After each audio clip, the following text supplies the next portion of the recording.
விஜயுடைய கோட் படம் வெளியாகுது. கிட்டத்தட்ட ஒரு 4-5 நாட்கள் திரையரங்குமே ஃபுல் ஆயிடுச்சு. இது அவருடைய ரசிகர்கள் அப்படியே அவர் பின்னால் இருக்காங்க அப்படிங்கிறத காட்டுது நினைக்கிறீங்களா? சினிமா வேறு, அரசியல் வேறு. கஜேந்திரா தோல்விக்கு பிறகுதான் விஜயகாந்த் வந்து 8.3% வாக்கெடுத்தார். விக்ரம் ஒரு ரெக்கார்ட் பிரேக் படமாட்டு இருக்கக்கூடிய சூழ்நிலையில் கூட கமல்ஹாசனால 3.7 2.5 தான் வாக்கெடுக்க முடிஞ்சது. அரசியல் வேறு, சினிமா வேறு. ஆனால் ரஜினி உச்சத்துக்கு போகும்போது அவருடைய மிகச்சிறந்த வெற்றி படங்கள் அவருக்கு அரசியல் வரமாட்டாரோங்கிற எண்ணத்தை கொடுத்துச்சு இல்லை? ரஜினிக்கு வந்து மட்டும் அது ஒரு லாபத்தை கொடுத்தது. ஏன்னா ராமராஜன் படத்துக்கு இணையாக தான் அவருக்கு ஆடியன்ஸ் இருந்தது. உண்மை. பாட்டுக்கு நான் அடிமை இந்த படங்கள்லாம் சிட்டியில் மேலே இருந்தார். ஆனால் அந்த அண்ணாமலைக்கு தடை விதிக்கிறாங்க, இது பண்ணுறாங்கன்னா அண்ணாமலைக்கு ஒரு பெரிய பூஸ்டர் கொடுத்தது. அரசியல் ரீதியாக விஜய் வெளிப்படையாக ஒன்றுமே சொல்லலையே. தனி மனிதராக அவர் ராகுல் காந்தியை பார்த்துருக்கலாம், மோடியை பார்த்துருக்கலாம், இப்படி இருந்த நல்ல செய்தி வரும்னு ஐயா எஸ் ஏ சந்திரசேகர் சொன்னார். தினமலர் பேட்டி இருக்குது. ராகுல் காந்தி 35 வயசு தாண்டிட்டு யூத் காங்கிரஸ் தலைவர் பதவி தர முடியாதுன்னு சொன்னாருங்கிறது தான் இது. அதை பற்றி இன்னைக்கு விஜயதாரணி பலரும் பேசுகிறாங்க. ஆனால் இதில் அரசாங்கம் தடை போடுது, திமுக பயந்துருச்சு அப்படின்னு ஜெயக்குமார் சொல்றாரு. தலைவா படத்தில் ஜெயலலிதா அநியாயமாக அந்த படத்தை காலி பண்ணும்போது ஜெயலலிதாவுக்கும் ஜெயலலிதா ஆதரவாளருக்கும் உள்ள ஃபைட்டுன்னு அதை சொல்லி கலைஞர் விஜய்க்கு எங்களுக்கு சம்பந்தம் இல்லைன்னு சொல்லிட்டாரு. விஜய்க்கும் திமுகவுக்கும் சம்பந்தம் இல்லைங்கிறது தான் 13 வருஷ திமுக ஸ்டாண்டு. விஜய் இவர்களை நம்பி தான் அரசியலுக்கு கடன் எடுத்து வராரு. கண்டிப்பா விஜய்க்கு ஆகாயம் வலையொலி மூலமா இதை புரிஞ்சுடுங்க, இந்த சைக்காலஜியை புரிஞ்சுடுங்க. உங்களுடைய பிரைவேட் டைமை விட்டு ஆய்வு பண்ணுங்க. உங்களுடைய காசுக்காக உங்களோட ஜாலரா அடிக்கக்கூடிய ஒரு பிராண்டிங் கோஷ்டியை நம்பாதீங்க. தேர்தலுக்கு பிறகு விஜய் பிரபாகரன் கொஞ்சம் ஓட்டில் தோத்தம் பிறகு உள்ள ஒரு அதிர்வில் பாதி கூட மக்கள் இது தமிழக வெற்றி கழகத்துக்கு இல்லை.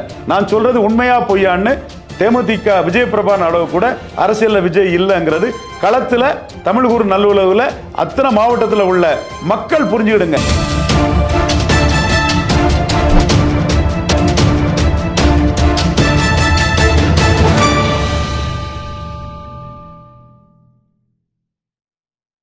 வணக்கம் ஆகாயம் நண்பர்களே. விஜய் நடிக்கும் கோட் திரைப்படம் வெற்றி பெறுமா? அரசியல் வெற்றிக்கு இது உறுதுணையாக இருக்குமா? அவருடைய எதிர்காலத்தை யார் நினைப்பார்கள்? இதை பற்றி பேசுவதற்காக அரசியல் விமர்சகர் திரு ரவீந்திரன் துரைசாமி இங்கு வந்திருக்கிறார். வணக்கம் திரு ரவீந்திரன் துரைசாமி. வணக்கம் நிஜந்தன். விஜயுடைய கோட் படம் வெளியாகுது. கிட்டத்தட்ட ஒரு 4-5 நாட்கள் திரையரங்குமே ஃபுல் ஆயிடுச்சு. இது அவருடைய ரசிகர்கள் அப்படியே அவர் பின்னால் இருக்காங்க அப்படிங்கிறத காட்டுது நினைக்கிறீங்களா? சினிமா வேறு, அரசியல் வேறு. நீங்கள் 67ஆம் ஆண்டு திருத்தணியில் வேல் எடுத்த அண்ணன் நடிகர் திலகம் சிவாஜி அவர்களை வந்து காங்கிரஸுக்காக பிரச்சாரம் பண்ணார். பலம் நிரூபிக்காதவர். காங்கிரஸ் முன்னோட 6% வாக்குகள் இழந்து தமிழகத்தில் ஆட்சி அரியணையை வந்து இழந்தது.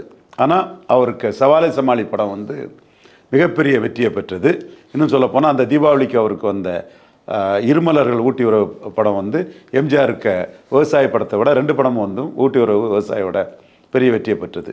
மக்கள் திலகம் எம்ஜிஆர் குண்டடிப்பட்டு அவரோட இதெல்லாம் போட்டு பிரச்சாரம் பண்ணாங்க. பட் விவசாய படம் சுமாராக தான் போச்சு. அதே மாதிரி மக்கள் திலகம் எம்ஜிஆர் உலகம் சுற்றுவாலியன் கட்சி ஆரம்பிக்கும்போது வந்த படத்துக்கு 10ஆம் நாள் திண்டுக்கல் வெற்றி வரவும் அந்த படம் பெரிய பூஸ்டாக போச்சு. அவர் ஆட்சி அரியணையில் ஏறும்போது மதுரைமேட்டு சுந்தரபாண்டியன் படுதோல்வி படமாட்டு போச்சு. அவரோட வரலாற்றிலே ஒரு சரித்திர படம், பெரிய பட்ஜெட் படம் படுதோல்வி படம். மெட்ராஸ் தேவ்பாடைஸு, மதுரை சென்டர், நெல்லை சென்டர், நார்வேல் தங்கம் 4 தேட்டரில் தான் அது 50 நாளே ஓடிச்சு. நீங்கள் கோயம்புத்தூர், நாசு, சேலம்லாம் வந்து 5 வாரம் அதோட நின்று போச்சு. திருச்சி கலையரங்கெல்லாம். இதை தாண்டி நீங்கள் பார்த்தீங்கன்னா சரத்குமார் 96ல் பெரிய பிரச்சாரம் பண்ணார். மிகப்பெரிய அளவுக்கு ஜெயலலிதாவை போல்டாக நாம் தான் முதல்ல ஒரு ஜாதி ஆட்சி, கள்ளச்சாராய ஆட்சிகள், கந்து வெட்டிக்காரன் ஆட்சி நம்ம சொன்னோம். அதுக்கு பிறகு சரத்குமார் வந்து 45 நாள் பிரச்சாரம் பண்ணி இது பண்ணார். அவருக்கு நேதாஜி படம் படு பிளாப்பாக போச்சு. இந்த மாதிரி நிறைய உதாரணங்களை வந்து சொல்லலாம். கஜேந்திரா தோல்விக்கு பிறகு தான் விஜயகாந்த் வந்து 8.3% வாக்கெடுத்தார். விக்ரம் ஒரு ரெக்கார்ட் பிரேக் படமாட்டு இருக்கக்கூடிய சூழ்நிலையில் கூட கமல்ஹாசனால 3.7 2.5 தான் வாக்கெடுக்க முடிஞ்சது. அரசியல் வேறு, சினிமா வேறு. என்னென்னா ஒரு சினிமா நடிகர்னாலும் சரி, ஒரு பேச்சாளர்னாலும் சரி, தங்களுடைய பாப்புலாரிட்டியில் தமிழகம் முழு அறிஞ்சிடுறாங்க. வைகோ, சீமான் போன்ற பேச்சாளர்னாலும் சரி, கமல்ஹாசன், விஜயகாந்த், விஜய் போன்ற சினிமா ஹீரோக்கள்னாலும் சரி, தமிழ்நாடு ஃபுல்லாக அறியப்படுறாங்க. அறியப்படுறவங்க சொல்லக்கூடிய கொள்கை மக்களுக்கு ரீச் ஆகுது. அரசியல் சூழ்நிலை, அவங்க சொல்லக்கூடிய கொள்கைகள் இதன் அடிப்படையில் முடிவாகுங்கிற ஒரு நடிகருக்குள்ள பலம்ங்கிறது பாப்புலர் க்ரௌட் புல்லருங்கிறதான் பலம். ரசிகர் பலம்னு சொன்னால் விஜயகாந்தோட பெரிய அளவுக்கு ரசிகர் பலமும் சொந்தமாக காசு செலவழிக்கிறதுக்கு நிறைவரம் கொண்ட கமலஹாசன் விஜயகாந்த் 8.3 பத்துன்னு போகும்போது கமலஹாசன் 3.7 2.5ன்னு போனாருன்னு சொன்னால் பாப்புலாரிட்டிங்கிறது வேற, அரசியலுங்கிறது வேற. அரசியல் அன்னைக்குள்ள சூழ்நிலை, அந்த நடிகர் எடுத்து வைக்கக்கூடிய அரசியல், இது எல்லாத்தையும் மையமாக வச்சு இருக்குது. படத்தின் தன்மை அதை வச்சு இருக்குது. பட் அதே வேளையில் ஒரு எதிர்கட்சியை ஸ்ட்ராங்காக, ஆளுங்கட்சியை ஸ்ட்ராங்காக எதிர்த்த சிவாஜிக்கு 71 75 வரை சினிமா உதவிச்சு, தப்பான அரசியல் முடிவெடுத்த சிவாஜிக்கு சினிமா பாதிச்சு, எம்ஜிஆருக்கு எதிர்கட்சி அரசியல் சினிமாவுக்கு திமுகவில் லாபத்தை கொடுத்தது, ராமராஜனுக்கு எதிர்கட்சி அரசியல் லாபத்தை கொடுத்தது, ராஜேந்தருக்கு பாக்கியராஜிக்கு ஆளுங்கட்சிக்கு ஆதரவாட்டும் சொதப்பலாக இருந்த ஒரு அரசியல் பண்ணுனா அது அதன் மூலமாக லாபத்தை கொடுக்காது. பட் படம் தரமான படம், சிவாஜி தீபம், அந்தமான் காதலி, இந்த மாதிரிப்பட்ட தரமான படங்கள் அது ஓடும். ஸோ அரசியல் வேற, சினிமா வேற. ஆனால் ரஜினி உச்சத்துக்கு போகும்போது அவருடைய மிகச்சிறந்த வெற்றி படங்கள் அவருக்கு அரசியல் வரமாட்டாரோங்கிற எண்ணத்தை கொடுத்துச்சுல்ல. ரஜினிக்கு மட்டும் அது ஒரு லாபத்தை கொடுத்தது. ஏன்னா ராமராஜன் படத்துக்கு இணையாக தான் அவருக்கு ஆடியன்ஸ் இருந்தது. உண்மை. பாட்டுக்கு நான் அடிமை, இந்த படங்கள்லாம் சிட்டியில் மேலே இருந்தார். ஆனால் அந்த அண்ணாமலைக்கு தடை விதிக்கிறாங்க, இது பண்ணுறாங்கன்னா அண்ணாமலைக்கு ஒரு பெரிய பூஸ்டர் கொடுத்தது.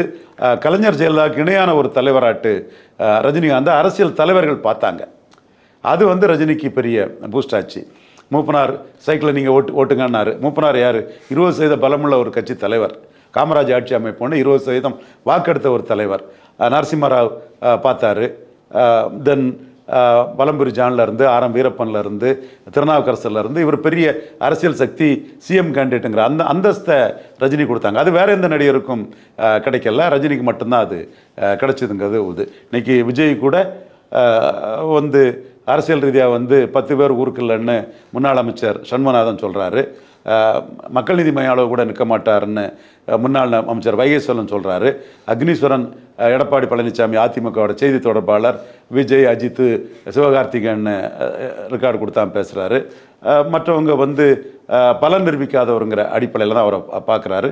சீமான் கூட பலன் நிரூபிக்காதவர், அவரால் என்ன லாபம் வந்துட போகுதுன்னா சீமான் அதை ட்ரீட் பண்ணுறாரு. ஆனால் ரஜினியை ஒரு சிஎம் கேண்டிடேட்டுங்கிற அந்தஸ்தில் எல்லாரும் பார்த்தாங்க. அது டிஃப்ரென்ஸ். ரஜினி திரைப்படங்கள் மூலமே மிகப்பெரிய சக்தியாக ரஜினி மாறினார். அவரே சிஎம் கேண்டிடேட் மாறினார்னு சொல்கிறீங்க. விஜய் இன்னைக்கு மிகப்பெரிய பிஸ்னஸ் பண்ணிட்டு இருக்காரு. சினிமா பொறுத்த வரைக்கும் மிகப்பெரிய ரசிகர் பட்டாளம் இருக்குது, அதை மறுக்க முடியாது. அவர் ஏன் பார்க்கலன்னு சொல்கிறீங்க? அவர் ராகுல் காந்தி கிட்ட ராஜ்யசபாவுக்கு போனார். அப்போ தேசியவாதியாக இருந்தார். அதிமுகவை ஆதரித்தார். திராவிட இயக்கவாதியாக இருந்தார். அதற்கு பிறகு மோடியை போய் பார்த்தார். ஜெயலலிதா மேலே எதிர்ப்பில் பார்த்தார். இப்படி ஒரு மிஸ்டர் சம்பத், மிஸ்டர் சிவாஜி மாதிரி ஒரு நிறமாரியாக, பச்சவந்தியாக, ஒரு குறிப்பிட்ட கொள்கை இல்லாதவராக இருக்கிறார். சிவாஜி தான் திரிசூலம் தான் ரெக்கார்ட் பிரேக் படம். அது படத்தின் தன்மையில் 3 ரோல் சிவாஜி பண்ணார், நல்லா இருந்தது, படம் வெற்றியை பெற்றது. ஆனால் சிவாஜிக்கு அரசியலுங்கிறது, நடிகனுக்கு அரசியல் வேண்டாம், திராவிட இயக்கம், காங்கிரஸ், இந்திரா காந்தி, தமிழ் தேசியம், இப்படி ஒரு நிறமாறும் அரசியலாக இருந்தது. ஒரு கன்சிஸ்டண்டான ஒரு கொள்கையில் சிவாஜி மாதிரி ஒரு நிறமாறும் அரசியலை தான் விஜய் பண்ணிட்டு இருக்காங்க தான் என்னோட பார்வை. சினிமாவில் மிகப்பெரிய டான்ஸர், மிகப்பெரிய ஃபைட்டர், மினிமம் கேரக்டர். இன்றைக்கி நீங்கள் சொல்கிறீங்களே ஓப்பனிங் திங்கக்கிழமை இருக்கிறது பெரிய விஷயம். அது சினிமா ஹீரோவாக பெரிய வரவேற்பு இருக்குது. ஞாயிற்றுக்கிழமை வர புக்கிங் இருக்கிறது நார்மல். திங்கக்கிழமையும் புக்கிங் இருக்கிறது அவரோட ரசிகர் பலத்தை அது காட்டுது. ஆனால் அரசியல் களத்துக்குள்ள அவர் ஒரு இன்கன்சிஸ்டண்டான ஒரு சம்பத் சிவாஜி மாதிரிப்பட்ட ஒரு நிலையற்ற கொள்கை உள்ளவருங்கிறதா அவரோட பார்வை. வரலாறு அதை தான் அவருக்கு சொல்லுது. அரசியல் ரீதியாக விஜய் வெளிப்படையாக ஒன்றுமே சொல்லலையே. தனி மனிதராக அவர் ராகுல் காந்தியை பார்த்துருக்கலாம், மோடியை பார்த்துருக்கலாம், இப்படி இருந்திருக்கலாம். ஆனால் ஒரு அரசியல்வாதியாக தன்னை சொல்லிக்கொண்டு இடம் மாறுவதோ நிறம் மாறுவதோ செயல் இல்லை. நல்ல செய்தி வரும்னு ஐயா எஸ்.ஏ. சந்திரசேகர் சொன்னார். தினமலர் பேட்டி இருக்குது. ராகுல் காந்தி 35 வயசு தாண்டிட்டு யூத் காங்கிரஸ் தலைவர் பதவி தர முடியாதுன்னு சொன்னாருங்கிறது தான் இது. அதை பற்றி இன்னைக்கு விஜயதாரணி பலரும் பேசுகிறாங்க. கண்டிப்பாக தன் பாப்புலாரிட்டியை லாபமாட்ட ஆக்குறதுக்கு, ராஜ்யசபாட்ட ஆக்குறதுக்கு, அப்பாவுக்கு ராஜ்யசபா தனக்கு கட்சின்னு அரசியலுக்குள்ளே நுழையதுக்கு தான் காங்கிரஸை அவர் பார்த்தார். அதில் எந்த மாற்றமும் இல்லை. ஜெயலலிதா மேலோட கோபத்தில் தான் மோடியை போய் பார்த்தார். ஏன்னா ஒரு நடிகர் ரஜினி மோடி நேரில் பார்க்கும்போது இவர் ஏன் அப்போ போய் மோடியை போய் பார்க்கணும்? ஜெயலலிதா மேலோட கோபத்தில் தலைவா பிரச்சனையில் பாண்ட் டு லீட்டில் உள்ள பிரச்சனையெல்லாம் பார்த்தார். கோவையில் போய் பார்த்தார். ஸோ அவரோட அதற்கு முன்பு திமுக சப்போர்ட்டருங்கிற ஒரு இமேஜில் அவருக்கு இருந்தது. ஸோ அவரோட அரசியல் இதுங்கிறது கட்சி ஆரம்பிக்கல, எந்த கட்சியிலும் சேரலனாலும் கூட அவரோட நிலைப்பாடு என்பது காங்கிரஸ், திமுக, அதிமுக, பாஜகவுக்குள்ளே போகலை. அது மட்டும் மோடியை பார்த்தார் ஜெயலலிதா எதிர்ப்பில். இந்த மாதிரிப்பட்ட ஒரு தன்மையில் தான் அவருக்கு அரசியல் நிலைப்பாடு இருக்குது. நான் சொன்னேன், அவர் எந்த கட்சியும் ஏற்றுக்காது, அவர் தனி கட்சி தான் ஆரம்பிக்கணுங்கிறத நான் பல பேட்டிகளில் சொல்லியிருக்கிறேன். தனி கட்சி ஆரம்பிச்சிட்டாரு. முக்கியமாக இந்த மாநாடுக்கு இடையூறு கொடுக்கப்படுகிறது, திமுக அரசு அதை தடுக்க நினைக்கிறது. அப்படி எதை வச்சு இடையூறுன்னு சொல்றீங்க நீங்க? இல்ல பல்வேறு கேள்விகள் அப்படின்னு சொல்லி கட்சிக்காரங்க சொல்றாங்க, நான் சொல்லல, அவங்க கட்சிக்காரங்க. விஜய் சொல்லிட்டாருன்னா அது ஓகே. அதுல அந்த மைதானத்தில் 50,000 பேருக்கு மேல வர முடியாது. அப்போ நீங்க எவ்வளவு வருவாங்கன்னு சொல்லணும். 50 லட்சம் பேர் வருவான், 5 லட்சம் வருவான்னு சினிமா வசூல அடிச்சு விடுற மாதிரி அரசியலுக்குள்ள சொல்ல முடியாது. புல்லாரெட்டி அவனியூவில் 10,000 பேர் தான் வர முடியும். எப்படி நீங்க அமைக்கினாலும் 10,000 பேர் தான் அமைக்க நிறுத்த முடியும். அந்த சொல்லக்கூடிய அந்த இடத்தோட பரப்பளவில் 50,000 பேர் தான் முடியும். நீங்கள் அப்போ 50,000 பேர் வராங்கன்னு சொல்லி பெர்மிஷன் கேட்டால் கொடுப்பாங்க. நீங்கள் தமிழ்நாடு ஃபுல்லாக எங்களுக்கு அங்கே வராங்க இங்கே வராங்கன்னு சினிமா வசூல் மாதிரி பீலா விட்டா அப்போ அவங்க என்ன சொல்லுவாங்க, இந்த இடம் போதாது, நீங்கள் இவ்வளோ பேர் வரீங்கன்னா வேறு இடத்த பார்த்துக்கணும் தான் சொல்லுவாங்க. நீங்கள் எடுத்த இடம் 50,000க்கு தான் தாங்கும், 50,000 மேலே தாங்காது. அப்போ இந்த இடம் சினிமா வசூலில் 4 பேரை வச்சு பேசுகிற கதை இல்லை, இது அரசியல். நானே அதான் சொல்கிறேன்னே, உங்களுக்கு ரயில்வே மைதானத்தை திருச்சியில் நான் வாங்கி தரேன், ஒன்றும் பிரச்சனை இல்லை, நம்மளால் வாங்கி தர முடியும், அது உங்களாலே அது பெற முடியும், நானும் வாங்கி தர தயாராக இருக்கிறேன். நீங்கள் இப்படி ஒரு சின்ன மைதானத்துக்குள்ளே ஒரு சின்ன ஊருக்குள்ளே போய் கூட்டம் போடும்போது எவ்வளோ பேர் வருவாங்கன்னு கேள்வி கேட்குறாங்க. அதுக்கு பதில் கொடுத்தா ஓகே, அந்த பதிலையும் திருப்தி இல்லைன்னா you can go to the court and get the permission. ஆனால் இதில் அரசாங்கம் தடை போடுது, திமுக பயந்துருச்சு அப்படின்னு ஜெயக்குமார் சொல்கிறார். ஜெயக்குமார் அதை தான் சொல்லிட்டு இருப்பார், அதில் ஒன்றும் பிரச்சனை இல்லை. திமுக விஜய் எங்களுக்கு எதிரானவர்னு காட்டுறாங்க. 2011 விஜய் தங்களுக்கு எதிரானவர்னு ஜேசிஎல்னு மன்ற ஆளை உடைச்சிட்டாங்க. அதற்கு பிறகு தலைவா படத்தில் ஜெயலலிதா அநியாயமாக அந்த படத்தை காலி பண்ணும்போது ஜெயலலிதாவுக்கும் ஜெயலலிதா ஆதரவாளருக்கும் உள்ள ஃபைட்டுன்னு அதை சொல்லி கலைஞர் விஜய்க்கு எங்களுக்கு சம்பந்தம் இல்லைன்னு சொல்லிட்டாரு. விஜய்க்கும் திமுகவுக்கும் சம்பந்தம் இல்லைங்கிறது தான் 13 வருஷ திமுக ஸ்டாண்டு. இது காங்கிரஸில் இருந்த சிவாஜி காங்கிரஸ் ஓட்டு வெளியேறினா திமுகவுக்கு ஓட்டு பாதிக்கும்னா 89 பாதிக்கலை, திமுகவுக்கு ஓட்டு கூடிட்டு அது எவ்வளோ அபத்தமோ அதே மாதிரி தான் இது. திமுகவுக்கும் விஜய்க்கும் 7ஆம் பொருத்தம் 11லேருந்தே தட்டி விட்டுட்டாங்க. ஓட்டவும் விடலை, பிறந்தநாள் வாழ்த்தோ எதுவும் இல்லை. அவரும் எங்களுக்கு எதிரானவர், எங்களை எதிர்ப்போட்டை பிரிச்சுட்டு போட்டு, அதுதான் ஜெயக்குமார் பேச்சு. அதை புரியாமல் ஜெயக்குமார் பேசுகிறாரு. சண்முகநாதனும் இவர் வைகை செல்வனும் விஜய் திமுக எதிர்ப்பு ஓட்டு நம்ம ஓட்டை பிரிச்சுருவாரோங்கிறதுல இது ஊருக்கு 10 பேர் இல்லை, மக்கள் நீதி மையத்துக்கு கீழே அக்னீஸ்வரம் விஜய் அஜித் சூர்யான்னு அக்னீஸ்வரம் பேசுகிறாப்புல. ஜெயக்குமார் அவர் பாப்புலாரிட்டிக்கு படம் வருது, விஜய் பற்றி பேசினா ஒரு பாப்புலாரிட்டி வரும்னு பேசியிருக்காருன்னு தான் தோணுது. திமுக தனக்கு எதிரானவர் விஜயனை காட்ட விரும்புதா? காட்டிட்டாங்க. ஜெயசீலனை உடைச்சி 2011 அவர் அதிமுகவுக்கு ஆதரவாக போகும்போது ஜெயசீலன் ஒரு கிறிஸ்தவர் நினைக்கிறேன், அந்த அவர் ஆதரவாளர்கள் எல்லாம் உடைச்சி மன்றத்தை உடைச்சி அப்போவே காட்டிட்டாங்க, 11 காட்டிட்டாங்க. இப்போ விஜய் தனக்கு எதிரான சக்தியாக திமுக நினைக்குதா, பயப்படுதா? விஜய் தன்னோட எதிர்ப்பு ஓட்டை பிரிக்கக்கூடிய அனுகூல சத்துருன்னு ஜாலியாக இருக்காங்க திமுக. அதை ஜெயலலிதா விஜயகாந்த் வரும்போது என்கரேஜ் பண்ண மாதிரி விஜய் திமுக என்கரேஜ் பண்ணலை. இன்னைக்கு தேட்டர்லலாம் நார்மல் ரேட்டுக்கு தான் போகணுங்கிற மாதிரிலாம் பண்ணியிருக்காங்க, அது நியாயமான விஷயம். அப்போ அந்த இடத்துக்குள்ள விஜய் கண்ட்ரோல் பண்ணுறாங்க. ஏன் எதிரி தான் நீ, ஓகே. எதிராக நெஹ்ரு சொன்னார் இல்லையா, நெஹ்ரு தனத்தந்தி பேட்டியில் சொன்னார் இல்லையா, ஏன் எதிர் போட்ட பிரிச்சிக்க. நீங்கள் பாருங்கள், விஜயை சப்போர்ட் பண்ணுவவங்க பாருங்கள், தமிழறி மணியன், இது பல கருப்பையா, இந்த மாதிரிப்பட்ட நபர்கள்லாம் திமுக எதிர்ப்பு எண்ணம் கொண்டவங்க. அப்போ யார் விஜய்க்கு ஆதரவாக பேசுகிறாங்க? விஜய் பலம் நிரூபிக்கணும். அப்போ யாரோட ஆதரவில் விஜய் பலம் நிரூபிக்க போகிறாரு? திமுக எதிர்ப்பாளர்கள் ஆதரவில் பலம் நிரூபிக்க போகிறாரு. ஸோ திமுக எதிர்ப்பு ஓட்ட விஜய் பிரிக்கிறார், அவ்வளவுதான். விஜய் எதிர்ப்பு சக்தியாக மாற்ற திமுக நினைக்குதா இல்லை பயப்படுதா? ஸ்டாலின் வர்சஸ் அதர்ஸில் விஜயும் ஒரு அதர்ஸு, அது அவங்களுக்கு லாபம்னு நினைப்பாங்க. பயப்படுறாங்களா திமுக? அது அவங்களுக்கு இன்டைரக்டாக லாபங்கிறது அவங்களுக்கு தெளிவாக தெரியுது. அது இந்த லாபம் இருக்கிறதுக்காக தான் விஜய் வளர்த்து விடுறாங்களா? வளர்த்து விடுறாங்கலாம் சொல்லலை. அது சீமான் கைது அந்த இதிலலாம் சீமான மோடி சீஃப் மினிஸ்டர் கேண்டிடேட்டாக சொல்லிட்டாருன்னா பாதிக்கும். அதனால் அவங்க அதை யோசிப்பாங்க. விஜய் அரசியல் களத்துக்கு வரட்டு, நம்ம ஓட்டு அதில் பாதிக்கக்கூடாது, நமக்கு எதிரான ஒரு விஜய், அதை அவங்க மேனிஃபெஸ்ட் பண்ணிட்டு இருக்காங்க. ஆக்சுவலி விஜயால் யாருக்கு பயம்? விஜய் வர்ற ஓட்டு வந்து என்னோட கணிப்புப்படி ரெட்டலை ஓட்டை தான் பாதிக்கும். எம்ஜிஆர் ஜெயலலிதா ரெண்டு நடிகர்கள், ஒரு நடிகர் ஆரம்பித்து இன்னொரு நடிகர் தலைமையேற்ற அந்த பாமர மக்கள் வாக்கை தான் பாதிக்கும். அது 2024 வந்திருப்பாருன்னா பெரிய அளவில் பாதிச்சிருக்கும். இப்போ 26 வர்றதுனால எடப்பாடி ஸ்டடி ஆனனால சிறிய அளவில் பாதிக்கும்னு கருதுறேன். ஸ்டடி ஆகிட்டாங்கிறீங்களா எடப்பாடி? இல்லை, அவரை மையமாக வச்சு தானே அந்த 20% வாக்கு அவருக்கு கிடச்சிருக்குது. அப்போ அந்த பிளவு இருந்த டைமில் 24 வந்தால் நல்லா இருக்கும்னு நான் விஜயை கூப்பிட்டேன். 24 அப்போ அவருடைய அரசியல் ஆலோசகர்கள் தன்னம்பிக்கையற்றவர்கள், கோழைத்தனமானவர்கள் அதை விஜயை கெடுத்துட்டாங்க, விஜயை படுகொலியில் தள்ளிட்டாங்க.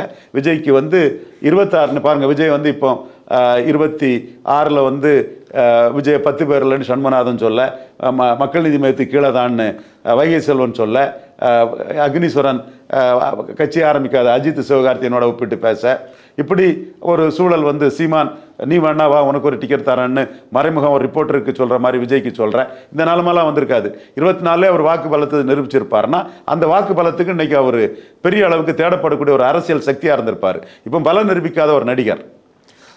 ஆனால் அவரை சுற்றி நிறைய பேர் பேசுகிறாங்க இல்லையா, அது ஒரு மையமாக வச்சு தானே பேசுகிறாங்க. பல கட்சிகள் இப்போ எல்லாரும் கருத்து சொல்கிறதே எதுக்காக அவருக்கு இம்பார்ட்டன்ஸ் கொடுக்குறாங்க, எதுக்கு முக்கியத்துவம் தரணும்? சினிமா நடிகர் கருத்து சொல்கிறாங்க, அஜித் கட்சி ஆரம்பித்தாலும் பேச தான் செய்வாங்க. ஆனால் இன்றைக்கி இவர் தான் களத்தில், அதனால இவருக்கு பேசுகிறாங்க.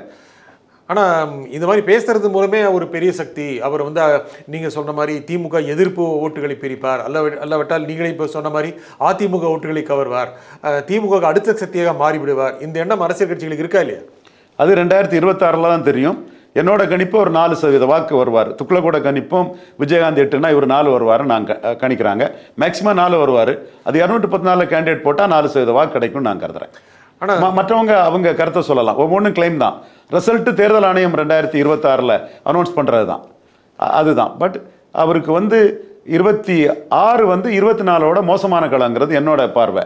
அவங்க நடிகர்களை நீங்கள் நடிகரை மையமாக வச்சு தான் அந்த ஜால்ரா கோஷ்டிகள் சுற்றி இருக்கக்கூடிய ஜால்ரா கோஷ்டிகள் சிங் செப்புகள் அதை தான் பேசுவாங்க. இன்னும் ஒன்று பாருங்கள், அவருக்கு ரசிகர்கள் தன்மையை பாருங்கள்.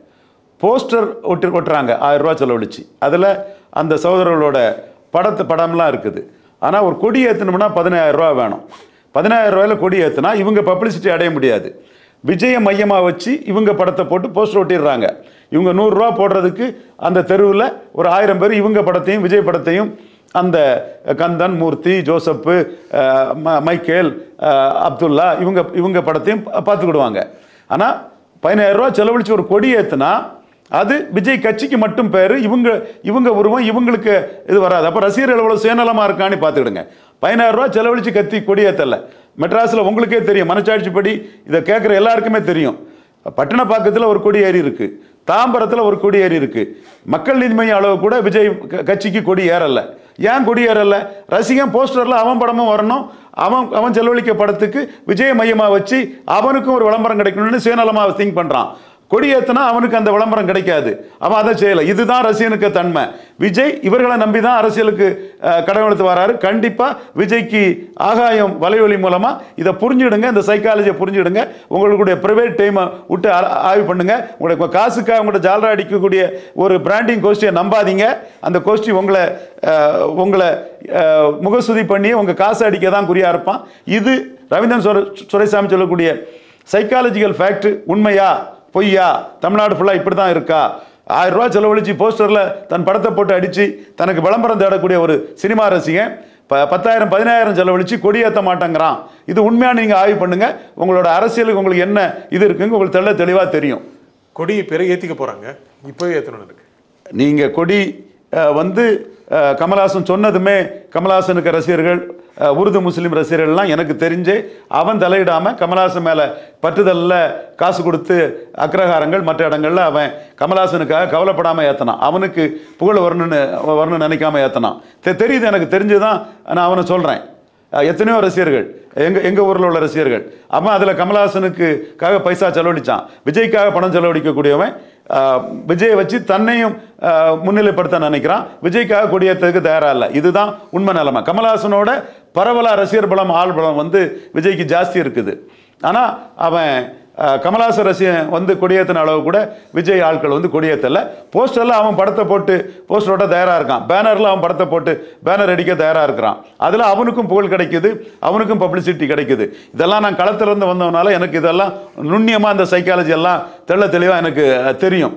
ஆனால் இதை வந்து விஜய் புரியணும்னா ஏன் பேனர் இவ்வளவு வருது, ஏன் கொடி இவ்வளவு ஏறலன்னு தமிழ்நாடு ஃபுல்லாக எத்தனை கொடி ஏறி இருக்கு, ஏன் கொடி ஏறலைங்கிறது விஜய் பார்க்கணும். கொடி ஏற்றுறதுல அதுக்கு இன்வெஸ்ட் பண்ணி கொடி ஏற்றுறவனுக்கு எந்த புகழும் கிடையாது, அவன் முகம் வெளியே தெரியாது. போஸ்டர் பேனரில் அவன் முகம் தெரியும். இதுதான் அதில் உள்ள சைக்காலஜிக்கல் கான்செப்ட்.